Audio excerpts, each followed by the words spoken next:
Sir, दो important सवाल है। पूछिए। पहला कि क्या रेपिस्ट माइंडसेट के लड़कों को पहले ही पहचाना जा सकता है, और दूसरा कि क्या बॉलीवुड की कबीर सिंह और एनिमल जैसी मूवीज का भी प्रभाव पड़ता है लोगों पर।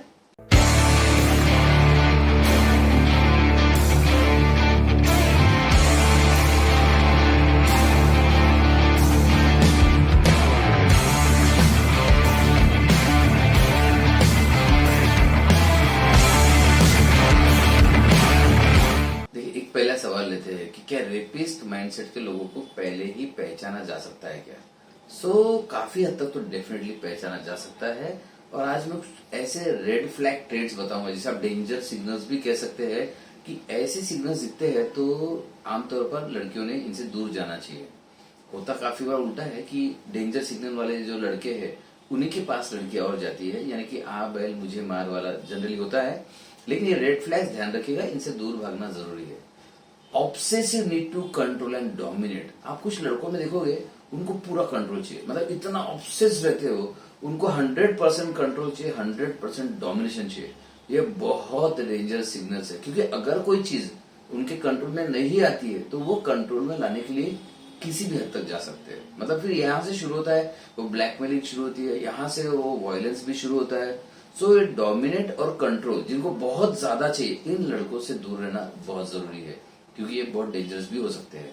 दूसरा, अगर किसी तरह से आप रिजेक्ट करते हो, फॉर एग्जाम्पल किसी लड़के ने एक लड़की को पूछा डेट के लिए और लड़की ने मना कर दिया, तो कुछ लोग रिजेक्शन को हैंडल नहीं कर पाते। वैसे भी कहा जाता है कि मेंस या पुरुष ये एक वीकर पर्सनैलिटी है, तो ये रिजेक्शन को इतना हैंडल नहीं कर सकते। और रिजेक्शन को हैंडल नहीं कर सकते, उसके बाद का रिएक्शन बहुत मैटर करता है। अगर उसके बाद का रिएक्शन एग्रेसिव है तो फिर वैसे लड़कों के साथ लड़कियों ने रहना ही नहीं चाहिए, क्योंकि रिजेक्शन के बाद वो बदला भी ले सकते हैं रिवेंजफुल एटीट्यूड के कारण, या बहुत एग्रेसिव भी बन सकते हैं। Aggressive reaction is another red flag, avoid.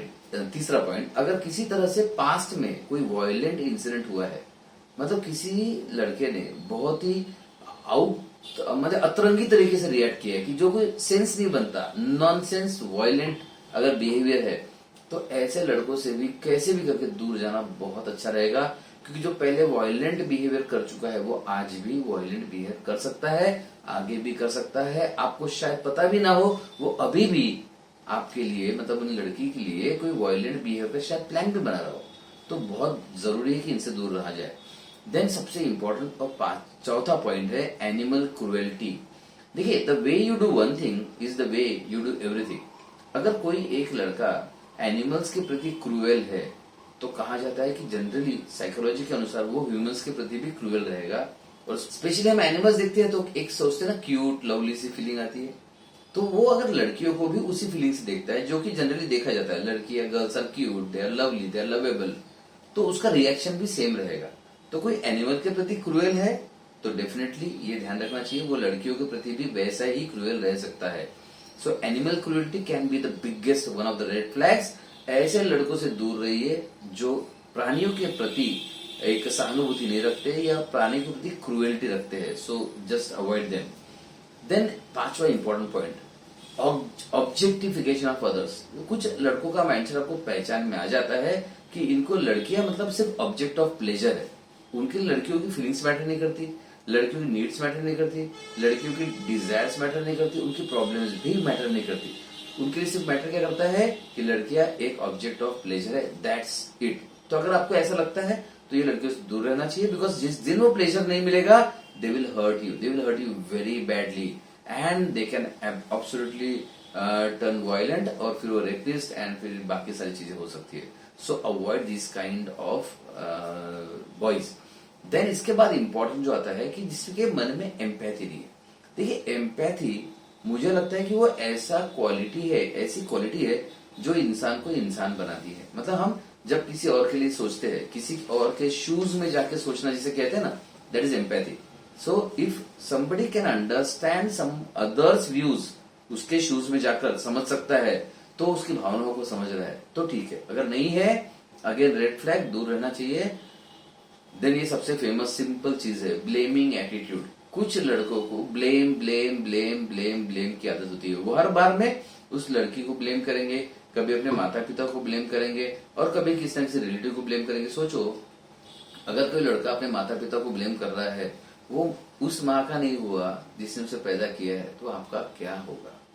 तो ऐसे लोगों से दूर रहिए। जनरली ऐसा भी होता है कि एक दूसरा एंगल है कि लड़कियों को बड़ा अच्छा लगता है, लड़की अगर पूछती है किसी से कि शादी के बाद तुम किसके साथ रहोगे, नहीं बोले शादी के बाद मैं तुम्हारे साथ रहूंगा, माँ बाप को छोड़ दूंगा। अरे जो माँ बाप को छोड़ सकता है वो आपको कहाँ रखेगा? तो ऐसे लड़कों से तो बिल्कुल दूर रहिए, बहुत खतरनाक हो सकते हैं लड़के। Then sexual aggression. देखिए, जब भी किसी से आप सेक्सुअली या सेंसुअली जुड़ते हो तो उनका एग्रेशन आपके ध्यान में आ जाता है। तो वो अगर बहुत ज्यादा एग्रेसिव है, भले वो थोड़ी देर के लिए अच्छा लगे, but that is very dangerous.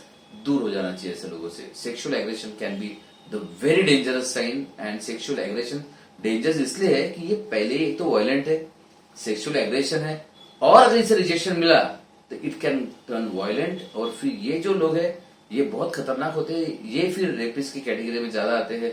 ये प्लान्स बनाते हैं, कॉन्स्पिरेसी करते हैं, फिर उसी लड़की की सहेली से बात करते हैं, कुछ तो करते हैं ये, क्योंकि रिजेक्शन भी मिला है, इनको सेक्सुअल एग्रेशन भी है। एंड सबसे बड़ा problem, they love that girl, they want that girl. तो उसके लिए किसी भी हद तक गुजर सकते हैं। इसके अलावा एक बहुत इंपॉर्टेंट पॉइंट है, बहुत इंपॉर्टेंट और सबसे निग्लेक्टेड, सब्सटेंस अब्यूज।